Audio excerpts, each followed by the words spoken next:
ಗಂಗಾವತಿ ತಾಲೂಕಿನ ಮುಕ್ಕುಂಪಿ ಗ್ರಾಮದಲ್ಲಿರುವ ಸರ್ಕಾರಿ ಹಿರಿಯ ಪ್ರಾಥಮಿಕ ಶಾಲೆಯಲ್ಲಿ ಸುಮಾರು ತಿಂಗಳು ಗತಿಸಿದರೂ ಹೆಚ್ಚುವರಿ ಕೊಠಡಿಗಳು ನಿರ್ಮಾಣ ಮಾಡುವಲ್ಲಿ ಗುತ್ತಿಗೆದಾರರು ಕಳೆದ 4 ತಿಂಗಳಿಂದ ನಾಪತ್ತೆಯಾಗಿದ್ದಾರೆ.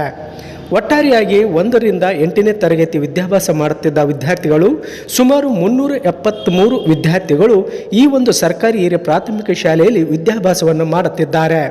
ವಿದ್ಯಾರ್ಥಿಗಳು ಮತ್ತು ವಿದ್ಯಾರ್ಥಿಗಳಿಗೆ ಅನುಸಾರವಾಗಿ ಹೆಚ್ಚುವರಿ ಕೊಠಡಿಗಳು ಇಲ್ಲದೆ ಶಿಕ್ಷಕರುಗಳು ಮರದ ಕೆಳಗೆ ಮತ್ತು ಪುರಾತನ ಮತ್ತು ಹಳೆಯದಾದ ಶಿಥಿಲ ವ್ಯವಸ್ಥೆಯಲ್ಲಿರುವ ಶಾಲಾ ಕೊಠಡಿಗಳಲ್ಲಿ ಮಕ್ಕಳನ್ನು ತರಗತಿ ಬೋಧನೆ ಮಾಡುವ ದುಸ್ಥಿತಿ ತಾಲೂಕಿನ ಮುಕ್ಕುಂಪಿ ಗ್ರಾಮದಲ್ಲಿರುವ ಸರ್ಕಾರಿ ಹಿರಿಯ ಪ್ರಾಥಮಿಕ ಶಾಲೆಯ ದುಸ್ಥಿತಿಯಾಗಿದೆ. ಸಂಬಂಧಿಸಿದ ಶಿಕ್ಷಣ ಇಲಾಖೆಯ ಸಚಿವರು ಮತ್ತು ಸಂಬಂಧಿಸಿದ ಶಿಕ್ಷಣ ಇಲಾಖೆ ಅಧಿಕಾರಿಗಳು, ಚುನಾಯಿತ ಜನಪ್ರತಿನಿಧಿಗಳು ಈ ಒಂದು ಸರ್ಕಾರಿ ಹಿರಿಯ ಪ್ರಾಥಮಿಕ ಶಾಲೆಗೆ ಇಲ್ಲಿವರೆಗಾದರೂ ಭೇಟಿ ನೀಡದೆ, ಅಲ್ಲದೆ ಹೆಚ್ಚುವರಿ ಅನುದಾನ ಬಂದರೂ ಸಹ ಗುತ್ತಿಗೆದಾರರು ಈ ಒಂದು ನೂತನ ಕೊಠಡಿಗಳನ್ನು ನವೀಕರಣ ಮಾಡುವಲ್ಲಿ ಹಿಂದೇಟು ಹಾಕುತ್ತಿದ್ದಾರೆ. ಅಲ್ಲದೆ ವಿದ್ಯಾರ್ಥಿಗಳಿಗೆ ಅನುಗುಣವಾಗಿ ಯಾವುದೇ ರೀತಿ ಶಾಲೆಯಲ್ಲಿ ಮೂಲಭೂತ ಸೌಕರ್ಯಗಳಿಲ್ಲದೆ ವಿದ್ಯಾರ್ಥಿಗಳು ನರಕಯಾತನೆ ಅನುಭವಿಸುವಂತಾಗಿದೆ. ಕೂಡಲೇ ಸಂಬಂಧಿಸಿದ ಗುತ್ತಿಗೆದಾರರು ಈ ಒಂದು ಹೆಚ್ಚುವರಿ ಕೊಠಡಿಗಳನ್ನು ನವೀಕರಣ ಮಾಡಬೇಕು, ಇಲ್ಲದಿದ್ದರೆ ನಾವು ಉಗ್ರವಾದ ಹೋರಾಟ ನಡೆಸಲಾಗುವುದು ಎಂದು ಶಾಲೆಯ ಎಸ್ಡಿಎಂಸಿ ಅಧ್ಯಕ್ಷರು ಮತ್ತು ಮುಕ್ಕುಂಪಿ ಗ್ರಾಮಸ್ಥರು ನಮ್ಮ ಟಿವಿಯೊಂದಿಗೆ ಬಲವಾಗಿ ಆರೋಪಿಸಿದ್ದಾರೆ.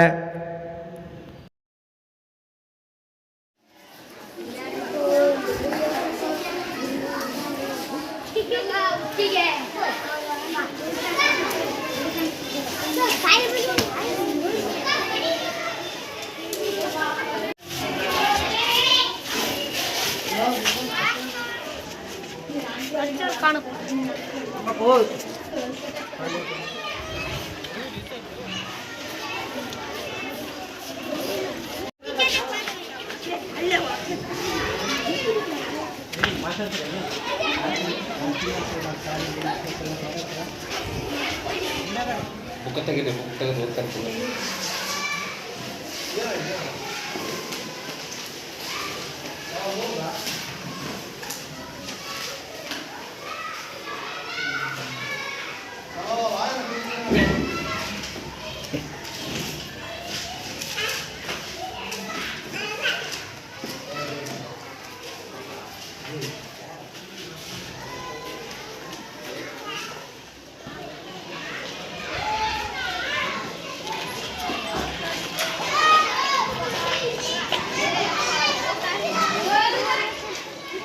ಬಗ್ಗೆ ನೋಡಿದ್ರೆ ಅಲ್ಲೋದ್ರೆ ಬರ್ತಿರ್ತಾನಿಲ್ಲ.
ಶಾಲೆಗೆ 2023-24ನೇ ಸಾಲಿಗೆ KKRDB ಅಂತ ಸುಮಾರು 5 ಲಕ್ಷ ಹಣ ಬಂದಿದೆ.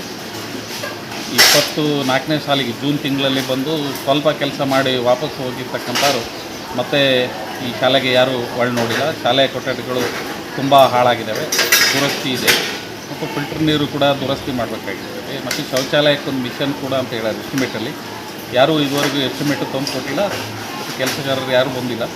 ಹಾಗಾಗಿ ಸಂಬಂಧಪಟ್ಟರು ಬಂದು ಈ ಕೆಲಸವನ್ನು ಅರ್ಜೆಂಟ್ ಮಾಡಬೇಕಾಗಿ ಗ್ರಾಮಸ್ಥರೆಲ್ಲರೂ ಮತ್ತು ಶಾಲಾ ಸಮಿತಿಯ ಅಧ್ಯಕ್ಷರು ಸೇರಿ ನಾವು ಈ ಒಂದು ಮಾಧ್ಯಮದವ್ರ ಮುಖಾಂತರ ನಾವು ಕೇಳ್ಕೊಳ್ತೇವೆ. ಇಮಿಡಿಯೇಟ್ ಬಂದು ವರ್ಕ್ ಮಾಡಬೇಕಂತೇಳಿ ಮತ್ತೊಮ್ಮೆ ಮನವಿ ಮಾಡ್ತೀವಿ. ಯಾರು ಕಾಂಟ್ರಾಕ್ಟರ್?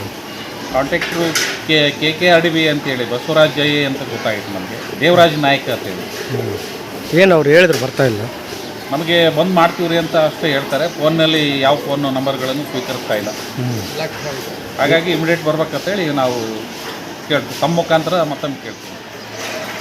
2023-2024 ಸಾಲಿನ KKRDB ಯೋಜನೆಯಲ್ಲಿ ಸುಮಾರು 2 ಕೊಠಡಿಗಳು ದುರಸ್ತಿ ಹಾಗೂ ಶೌಚಾಲಯ ಮತ್ತು ಕುಡಿಯೋ ನೀರಿನ ಒಂದು ರಿಪೇರಿ ಹಾಗೆ 5 ಲಕ್ಷ ಅನುದಾನ ಬಂದತ್ತೆ. ಬಟ್ ಅವರು ಮೊದಲು ಜುಲೈದಾಗ ಅವರು ಕೆಲಸ ಮಾಡೋಕ್ಕಂತ ಬಂದ್ರಿ. ದುರಸ್ತಿ ಅದು ಮಾಡುವಕಾರ ಅವಾಗ ನಾವೇನಂದ್ವಿ, ಕಂಕಾರು ಬಿಂಚಿ ಸಿಮೆಂಟು ಹಾಕ್ತಾ ಅಂತೇಳಿ ನಾವು ಹೇಳಿದ್ವಿ. ಇಲ್ಲ ಅಣ್ಣ ಎಸ್ಟಿಮೇಟ್ನಾಗ ಅದು ಬರೀ ಉಸುಗು ಮತ್ತು ಸಿಮೆಂಟ್ ಅಷ್ಟು ಹಾಕೈತೆ ಅಂತ ಹೇಳಿದ್ರು. ನಾವು ಸ್ವಲ್ಪ ಅದನ್ನ ಇದು ಮಾಡಿದೆವು, ಅಪೋಸ್ ಮಾಡಿದ್ವಿ. ಮಾಡಬೇಡ್ರಿ, ಕಂಕಾರ ಹಾಕಿ ಮಾಡ್ರಿ ಅಂತ ಹೇಳಿದ್ವಿ. ಅದಕ್ಕೆ ಅವ್ರೇನು ಮಾಡಿದ್ರು, ಅಲ್ಲಿ ಸ್ಟಾಪ್ ಮಾಡಿದ್ರು. ಇಲ್ಲಿ 7 ತಿಂಗಳಾಯ್ತು ನಾಪತ್ತಾಗ್ಯಾರ ಅವರು. ಫೋನ್ ಮಾಡಿದ್ರು, HM ಫೋನ್ ಸ್ವೀಕರಿಸ್ತಾಯಿಲ್ಲ, ನಮ್ಮ ಫೋನು ಸ್ವೀಕರಿಸ್ತಾಯಿಲ್ಲ ಅವರು. ಫೋನ್ ಮಾಡಿದ್ರು ಅವರು. ದಯವಿಟ್ಟು ಈ ಮೂಲಕ ನಿಮ್ಮ ಮಾಧ್ಯಮದ ಮೂಲಕ ಒಂದು ವಿನಂತಿ ಮಾಡ್ಕೊಳ್ಳೋದೇನೆಂದರೆ, ಆದಷ್ಟು ಈಗ ಬೇಸಿಗೆ ಐತಿ, ಬಂದು ರಿಪೇರಿ ಮಾಡಿದ್ರೆ ತುಂಬ ಅನುಕೂಲ ಆಗುತ್ತೆ. ಮುಂದೆ ಮಳೆಗಾಲಕ್ಕೆ ಭಾಳ ತೊಂದರೆ ಆಗುತ್ತೆ. ಕೊಠಡಿ ಸಂಖ್ಯೆ ಕಮ್ಮಿ ಆಗುತ್ತೆ, ನಮ್ಮಲ್ಲಿ ಮಕ್ಕಳ ಸಂಖ್ಯೆ ಜಾಸ್ತಿ ಐತಿ. ಮತ್ತು ಅವರು ಇದು ಮಾಡಿಲ್ಲ ಅಂತಂದ್ರೆ ಮತ್ತು ನಾವು ಸಂಬಂಧಪಟ್ಟ ಇಲಾಖೆಯವ್ರನ್ನ ಮತ್ತು ನಾವು ದೂರು ಕೊಡೋಕ್ಕೆ ಇದು ಮಾಡ್ತೀವಿ.